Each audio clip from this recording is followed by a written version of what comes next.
On this episode of She's Crafted to Thrive, our guest is Renee Hughes. She is a certified health coach and an aromatherapist. She's also one of my really good friends, and I'm so excited to have her on the show. She'll be sharing her personal journey with endometriosis and how she copes with it in her life and business. This topic of endometriosis is so important to me personally because it's something I deal with on a day-to-day basis. And I also think it's something that a lot of women don't talk about enough, about the emotions that come behind it and how we deal with it in our life. So stay tuned. Welcome to She's Crafted to Thrive. I'm your host, Nikita Williams, and this show is for all the ladies who are making and creating things that they love. You will hear conversations about the real everyday struggles of juggling life and business while trying to maintain passion and harmony. As women, we have the skill of getting things done, but sometimes we get in our own way. It's here where you'll see that you're not alone. You'll discover that success does not mean perfection. Fear and negative thoughts and challenges are all a part of the journey. And on this podcast, you'll find the inspiration and tools you need to have a life and business that thrives. I am so excited to have Renee on, you guys. She's a good friend and so many things. We go way, way back. Like way back, y'all. Like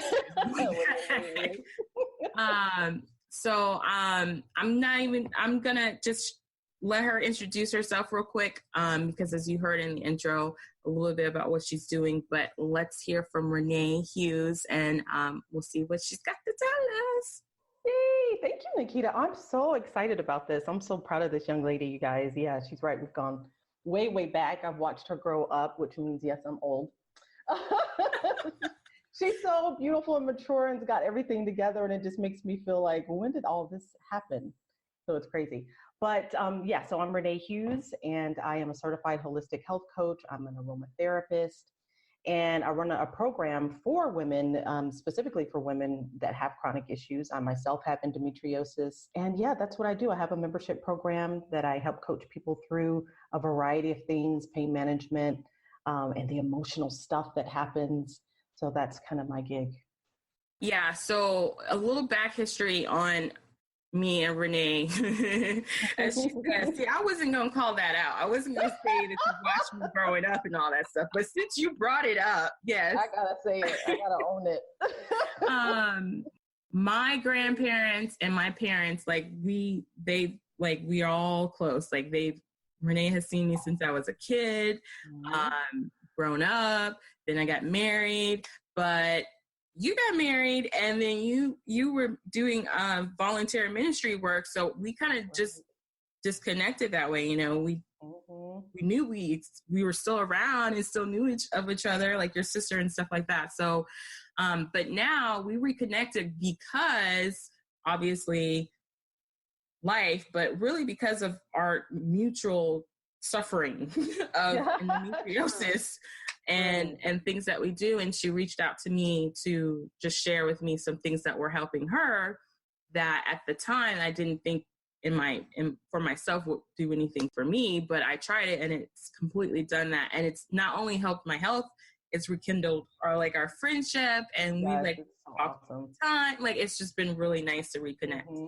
Yeah. And you are a wealth of information when it comes to all of this. And it's one of the things I think all of us deal with is when you're dealing with a chronic illness, it can be very isolating. It can feel very you're very alone, and the emotions, you don't know how to describe things to anyone else because they're looking at you what are you talking about?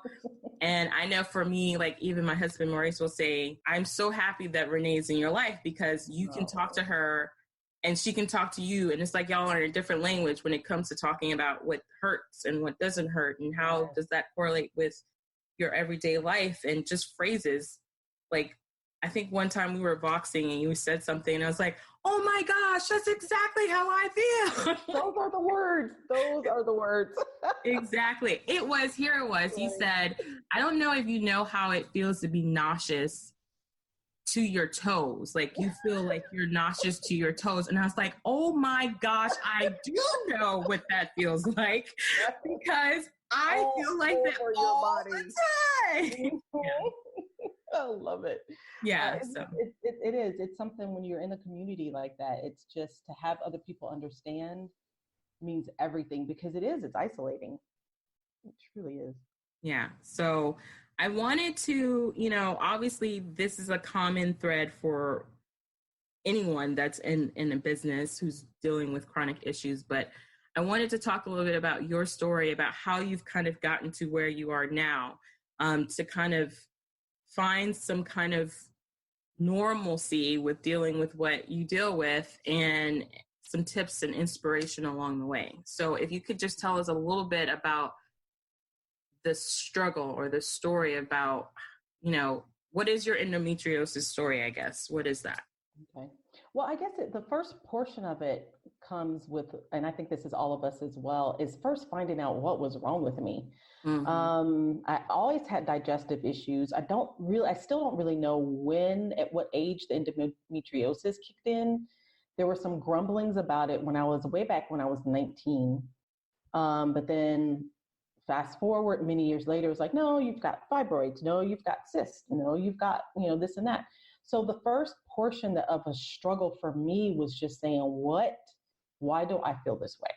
Mm-hmm. And then with my periods, some months they'd be really heavy and other months they weren't. So, the gynecologists were like, no, this is normal, what you have at your age, you're in childbearing years. And so you're supposed to have, all these clots and stuff. Mm. So I was like, okay. And then early 30s, it started to get really bad with the nausea and the pain was increasing and the pain was going to different places. It didn't feel like it was cyclical anymore. It was I was just hurting and sick, Finally I actually did not get my diagnosis confirmed until right before my surgery, which was 2 years ago. So it's like, that was a long time of struggle of trying to figure out what was going on. And so the biggest part for me was finding the right health team. Mm-hmm. So, and I say health team because I'm in the healthcare industry. So of course I believe in alternative care and having somebody who can kind of guide you through all the different phases of this illness, the emotions, the questions, the day-to-day. I know I needed that. I needed somebody more than that could just give me a diagnosis or that I could go and see for half an hour, and that be it. So that was a struggle, finding the right team. And so I finally found a gynecologist who specialized in endometriosis and these types of, female disorders. And not only did she specialize, she listened, and she was a researcher, and she was okay with alternative forms of care. And she didn't push medicine on me or hormone replacements or anything that I didn't want to do. And finding her was a huge piece of getting some relief.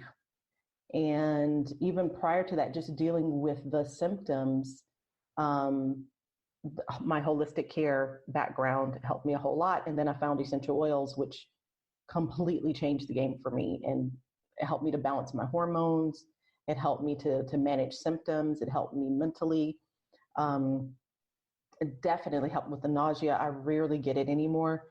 So even though I had surgery, which was a huge part for me and my success was the surgery, having a hysterectomy really helped me. It doesn't help everybody though. I'm the testament. I know it really doesn't. And I talked to so many women that it doesn't. And I knew that before I had the surgery, and I was so scared because if you guys are listening and you're trying to figure out, do I have it? Do I not? Should I do it or not? You just don't know. The first thing is make sure you're working with a specialist and make sure you're working with someone who gets you and who's listening and who hears you and that you feel very safe with. Mm-hmm. Then have a team, have a holistic team. Also, in addition to my surgeon, I had a health coach that specialized in hormonal balance, and an acupuncturist I also had. And together we kind of came to the decision that let's try the surgery, because I knew I was going to have that backup to help me to heal properly afterwards. And that was a big portion of it. but you still have endometriosis. Here's the thing. Even when you have the surgery, if you opt for hysterectomy, you still will have endometriosis.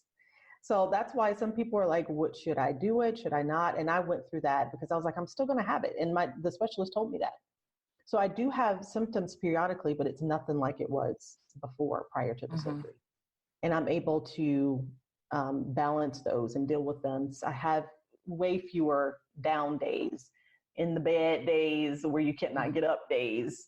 I do still have them, but they're rare. So that's kind of my endo story. Yeah, I mean, everybody that I talk to who has something to deal with, like a female chronic issue like endometriosis or fibroids or PCOS or I can never say this word. Adenomyosis, I have that too. There you go. It is the journey to get one to the diagnosis in itself is like you have PTSD from it. Like just to get to that point, right? Like just to get to that point, you know, from a doctor telling you, no, it's in your head. No, it's normal. No, you can't be possibly having that much pain. No, you know, or the doctors that just want to push medicine on you or tell you to have a baby because, you know, this will fix it. You know, all these, you know, those things that we all have heard, and we all in the back of our mind saying, no, this cannot just be in my head. And no, I don't think I want to have a child just because you said this will fix it. Right, exactly. Or surgery thinking that that's going to solve it all. All while living life, right? So all while being a wife, all while being a mother, maybe, all while being, you know, running your own business or going to work. It's a huge thing. Like, it's not an easy thing to be dealing with at all. Like, we all know this. So for you and in your story, like, you know, like you were saying, was trying to find the right health team more than just like what's wrong with me, but emotionally and physically, in the sense of like, what do you eat? Do you not eat this? And all those kind of things all work. Do you feel that the holistic, because of the approach later in life, I guess, for you taking it as a more holistic approach really helped you get to where you are now? Absolutely. There's a couple of pieces to that. The first piece I want to say is that a lot of us beat ourselves up because we're like, you know, it wouldn't be so bad if my diet wasn't so bad. You know, if I weren't, you know, maybe if I come off meat or if I come off dairy or this and that. And what I want to say to that is that's not true. Even though I have the holistic background, and yes, I coach people to come off certain things and to adjust their diets and to you know, take in, you know, whole foods. It's not your fault that you have this. And even having that holistic approach, it's really important for me to just say that out of the gate, because there's so many people in my industry who make people feel like anything can be cured with a vegetable. I mean, they do. They just, it's like, it's not true, people. And I love it too. I understand the passion behind creation and using the plants and the food and whole foods. These things do support your body. They do not cure everything. So that's the first thing. And I will say I was in a support group when I was going through the surgery, and there were vegans on there and there were vegetarians on there, and there were people like me, you know, who are in the holistic community. They had it too. So that's the first thing that's important for people to know, that even though I have this holistic approach, it's not a cure-all. And the second thing to know is that, yes, it did help, because one, I knew I was doing the best I could to manage my symptoms, to take care of my body. I already knew that I was doing those things, even though not perfectly. And it also helped me because I could see things from a broader spectrum, understanding the human body, understanding how it works, understanding what was happening to me, and understanding what could possibly make it better. And then having people that I was working with that also understood that and could nourish me, you know, my emotions, that could nourish me physically, that could give me recommendations, and that could check in with me and help me be accountable, and that really cared about the situation in whole, how I was feeling. Really carried me through the situation so that it wasn't as traumatic. Like you said, the PTSD is not, I mean, we laugh, but it's just traumatic. It's traumatic. And especially when nobody gets it and you feel like you're by yourself. And our dear husbands is like, they're like, even if you've got a great guy, they're still like, after a while, it's like, we're going to the hospital tonight. I don't know what's happening. What is it? Like, what's going on? And it becomes a lot. So having the holistic approach, it helps because your body is attacked in so many different ways. And the more you can fill in gaps of the different spaces that are being attacked, the better you feel and the better you recover. Those are like so good. That was so good because it's true. I mean, for a while before I even, a lot of people would tell me, oh, you should be on a gluten-free diet. You should be on dairy-free. You should do all these things and all things will be all better for you. Mm-hmm. And then I would be like when I started researching about the hysterectomy and what is that online kind of support, Hyster Sisters. Yes, that's awesome. Mm-hmm. I would go on there and I would see there's these women and some of them, there's pictures of them and they look like, compared to me as far as size. And I'm like, okay, so this is not necessarily because I'm a little heftier than most people, what I'm saying? Like, or it's not because I chose, for a year I did a gluten-free diet and I felt nothing different, no different. I lost a few pounds, but I was still in pain. I was still going to the hospital. And so when I started to realize it's not necessarily about the food, it can help, but it's not necessarily about all these things that, people are telling you that it's about, that this is the reason why you have endometriosis. They don't know why endometriosis is happening. They still don't know.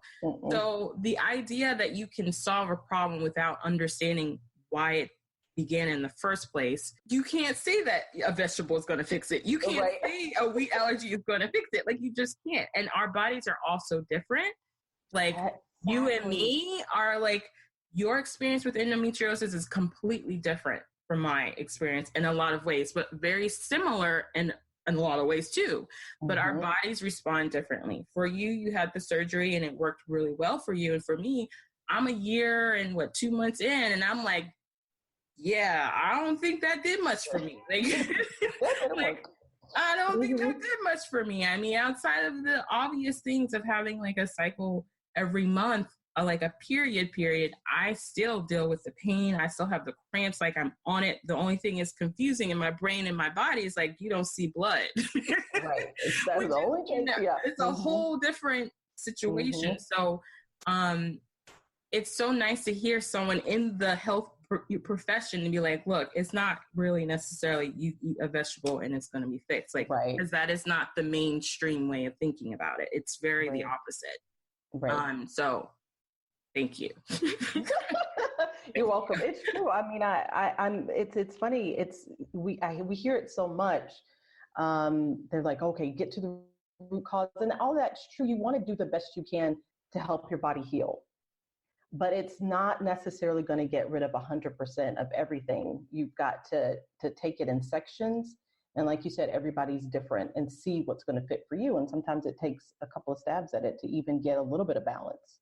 Yeah, exactly. So while all of that is going on and taking it in a holistic, you, like I was saying before, you were running, you're a busy person, like really busy, y'all. Like, Renee is a full-time volunteer. And when I say full-time volunteer, she's filling like a full-time job in volunteering. Like, this is what she does on top of running. How many businesses is it? A few businesses. Two businesses right now that are all around this baby of, holistically taking care of people and their issues with whether it's chronic or day-to-day colds, flus, whatever. So how did you find, and I've been talking about this thing called balance with everybody that I'm talking to on my podcast. Yeah. And my last conversation was with Gina here recently. And she was like, someone had mentioned to her it's about finding harmony, because we can't really give everything exactly the same amount of time. Like, it's just, It doesn't work like that. Life doesn't work like that. But how did you find a balance in figuring out for yourself, you know, dealing with the pain, dealing with, you know, giving yourself some, you know, as people would say, grace, you know, like just, I can't do it today. We gonna be heating pat, you know, how did you find that balance? That's such a good question, because this is something I talk about a lot. It's similar to what Gina said about harmony. It's what I call it is flourishing through the stress, because it's not going to stop. And waiting for, if I were to wait until I felt 100% good, or things were not crazy, as we say, quote unquote crazy, I would get nothing done. So what I had to do is develop a mindset that allowed me to flourish through it. And like you said, let me just run down some of the things that I do so you can put your mind around how I have to do this. So yeah, I do. I volunteer like a full-time job. I get over 100 hours a month volunteering.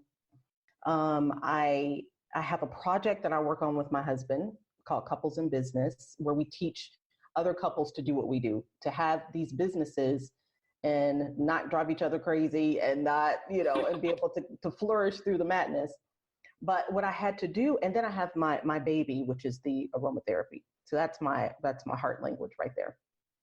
That when it comes to what I do secularly.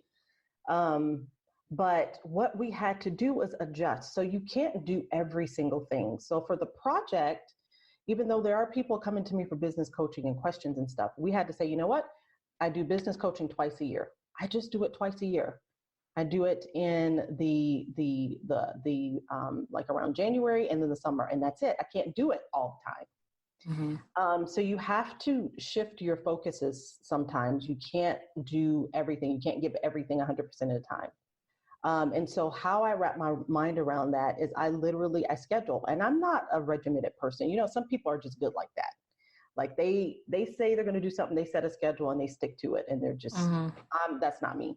But that's really hard to do, even if you are regimented like that. That's hard to do if you have a chronic illness that just all of a sudden randomly decides to be like, you know. Yeah, like I have this on the books today, but I can't stand up or open my mouth. Exactly. Yeah. So when those days come, just what you said, giving yourself the grace and accepting it, instead of, it's all about the conversation that you have with yourself. So you can say, you know, I'm being attacked again. I mean, this is happening to me again, and I'm not going to get anything done. Or you can in my case, I get out my heating pad, I get out my oils, I massage, I get some hot tea, I get my comfort zone around me, and I accept that that's going to be a day for me. This is going to be a holy self-care day, and it's okay.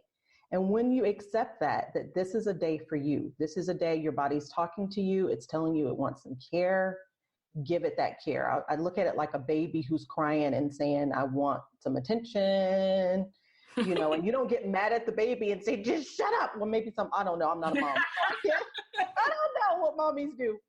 But I would imagine that you just love that baby so much that you're like, okay, honey, what do you want? So we need to say that to ourselves. And we need to just say, okay, you know, very lovingly, let's get in bed. Let's put your favorite little slippers on, whatever, some nice soothing sounds, and get your comfort around you. Get your stuff that makes you feel better. Watch your favorite TV show and be happy in that and allow yourself to have that. I think a big portion of those days is not only are we feeling so sick, but for me, I used to also get terrible anxiety around it. So I'm sick. A lot of times for me, it's sick at the stomach, even more so than the pain. Head to toe nausea.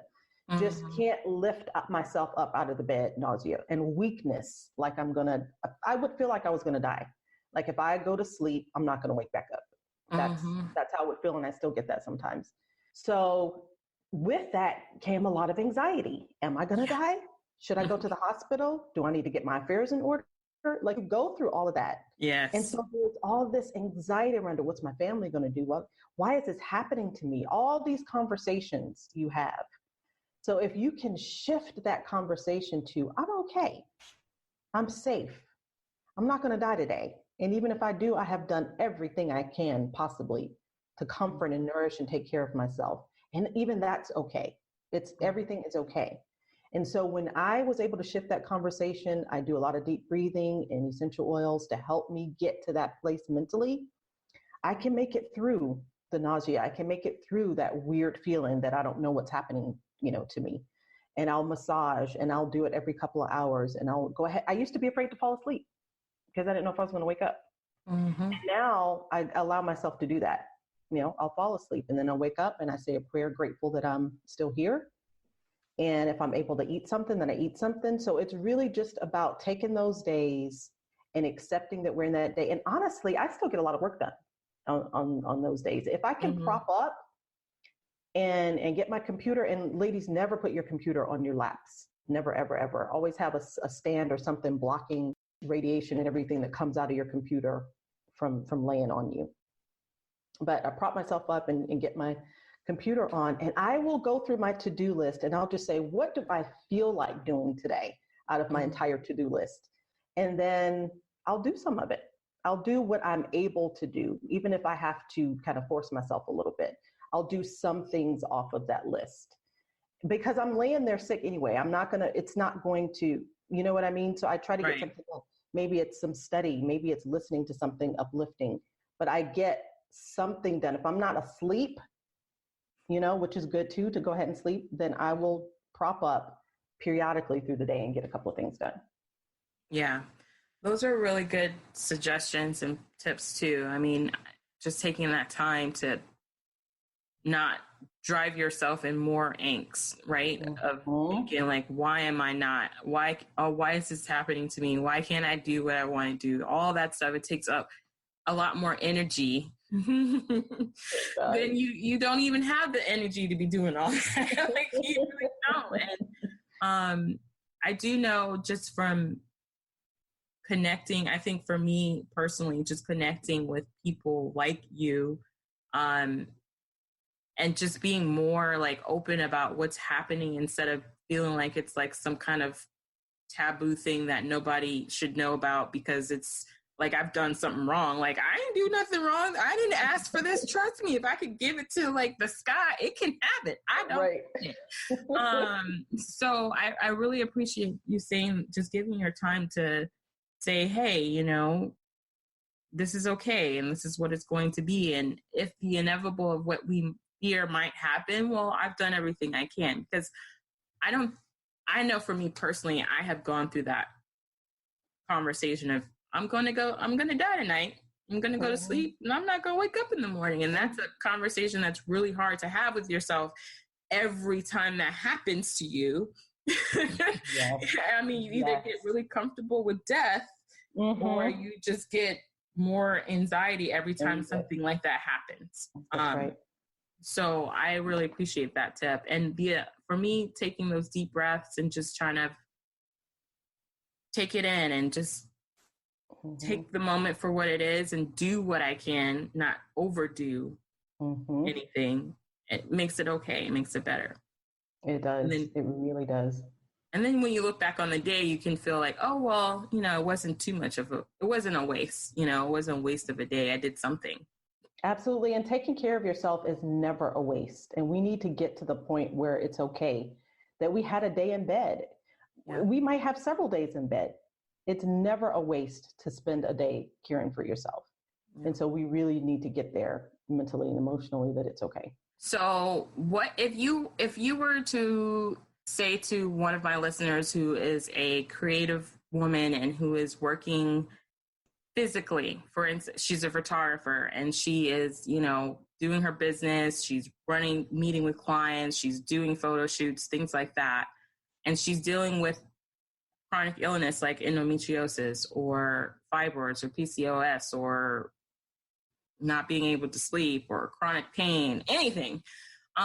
What would be some advice or practical tips you would give them in order to just feel better about the choices that they're making? The first thing is to try to be proactive in a couple of ways. Be proactive in how you're taking care of yourself. We can't stop these episodes, so we know that they're going to still happen. But if you are are taking care of everything that you can. For example, I always have my clients find out what it is that they're allergic to. I want to know, go to an allergist, let's do a cleansing program, something that lets us know triggers in that area. So we got that. So stick to that, especially when you got a shoot or something important coming up. Let's make sure we're really, really nourished. I have them on an aromatherapy program that they are doing consistently, not just when the pain kicks in, but consistently. We're nourishing the body, we're nourishing the cells, we're nourishing on a regular basis. It's going to help you to have less of those days, first and foremost. The other thing is you need to have some fail-safes when you can't show up. So you need to be, you should have a partner, photographer, someone who you have an agreement with that can show up when you can't show up. Because there are going to be days when you absolutely can't. There are going to be some days when you can work through it, if you can work through it, and you've got this nourishment, and sometimes it'll give you enough to get through a session. But sometimes you can't. So you need to already know ahead of time that you have this partner photographer. It should be part of your contract. It should be part of, so that your subjects, that they understand that me and my partner work together. They don't need to know all the background of why. Let them know that they're taken care of, but that should be part of it, so that you need to feel safe and okay with being sick. Yeah. Because you can make yourself sick thinking, oh, this photo shoot, this is really important thing is coming up. Oh, I know it's going to kick in. It's going to kick in, and then it probably will. Mm-hmm. So if you're taken care of in that way, then you're going to do better. When it comes to your creativity and being able to get out and do physical stuff, I would just say, just do the best you can each day to do as much as you can. And accepting not feeling well can help with that, because sometimes we can still physically do it. It's just that we feel like crud while we're doing it. But you're going to feel better on the back end, because the days that you do feel a little bit better, you won't have this trailer park of all this stuff that you didn't get done. Mm-hmm. So trying to get more done, even when you're not feeling well, and understanding that there's a difference between not feeling well and having a day where your body is like, no, I cannot get up.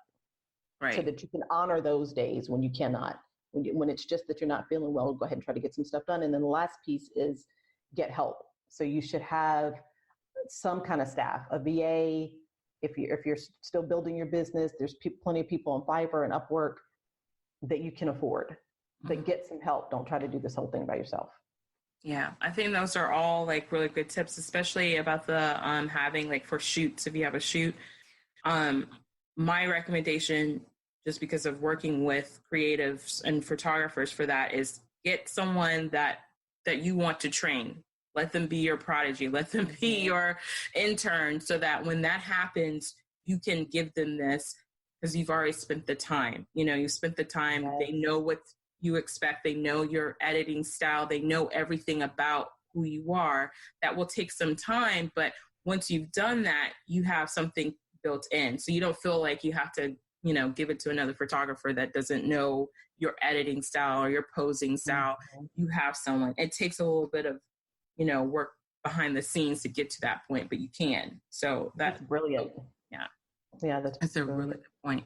Well, I mean, there's so much we could talk about this. Like, it's not even like, it's seriously, there's a lot we could talk about when it comes to dealing with this. But for my listeners, what are some of the things that I know you've mentioned it throughout the show, but give us a little bit more detail about your aromatherapist program, because just talking for real, y'all, even if you aren't like really into essential oils, you don't really understand them, and you're just like, oh, they smell good or something. I don't know what you might be thinking about essential oils, but just coming from a place of being in a community of other people and other women who feel similar pains and anxiety and stress, having somewhere where you can go to like, hey, I need some help with this, or I need some suggestions with this. That in itself, just a community like that is helpful for you, because I know for myself, I say this to Renee every day. Every time I talk to her, I'm like, I am so thankful that you came back into my life, because I was at a point in my time of life, like thinking like, you know what? I'm about to get emotional, y'all. I was just feeling so alone, even though I knew I wasn't alone. I was feeling so alone because it is such a difficult issue to be having. And I've had it for years, and I've going to the hospital. And at the time when Renee came back in my life, I had just moved to another state. What was I thinking? Like all these things were happening. I'm like, what was I thinking? And just being able to have someone to talk to. And now you've created this program where it's like, hey, let's take care of your body, your mind. It just makes it better. So tell us more about the program so they can understand why I think it's so amazing. But tell us a little bit more about that. Well, it's holistic aromatherapy is what I call it. And it's guided self-care. So it's what I'm doing is I'm teaching people how to take care of themselves, and we do it together. So instead of just watching a video and saying, okay, let me do this, we do it together. I have 3 different memberships. So there's one that's a group coaching where you can come in and have a class every week. You can ask questions in a Facebook classroom, I'm calling it. And then I have 2 upgraded packages where you can get one-on-one time with me. And for people who are like, I really want to actually do this for work, or I really actually want to know the details, I have a package where you can get the same knowledge that an aromatherapist has. So I have those 3 programs, and it just depends on what a person wants. And the whole idea behind it is education, because the more you know and understand, the more you can take care of yourself. And it's not just oils. There's so much hype right now around oils and CBD and all these different oils, and people kind of get over it. But I want to tell you that there is reality in what's out there in the plants. And always think of it this way. We know that we can't breathe, we can't have oxygen without plants and trees. We literally stop breathing. We need what they give us. And it's not just the oxygen, but they have things inside of it that are chemically very similar to what's inside of us. And when we take those in and we make those a part of our body, especially in an essential oil, because it's so concentrated, amazing things happen. Our bodies and our minds start to shift. So this is why we need to have that as a part of our life. And so I teach people how to do it, how to get better sleep, how to get past one of those days. Even if you're still feeling it, I'm not saying that it's 100% cure. You're not going to feel any pain. You're not going to feel any nausea. You will still have those days, but it's not as intense. I mean, for me, it's cut down the intensity probably like 80 to 90% for me. Because, I mean, I would have days, I mean, I won't even get back into that, but it just really helps. It just really helps you to endure. And not to mention the emotional part, that you have somebody that you can talk to, that can listen to you, that can help you move past the fear and the anxiety and the depression and the fact that you feel like you're letting people down and you're letting yourself down and you're not accomplishing what you want. And to be able to coach people through that so that they are accomplishing what they want and they love themselves again is huge for me. So that is what the program is really about. It's guided self-care and education around aromatherapy and essential oils.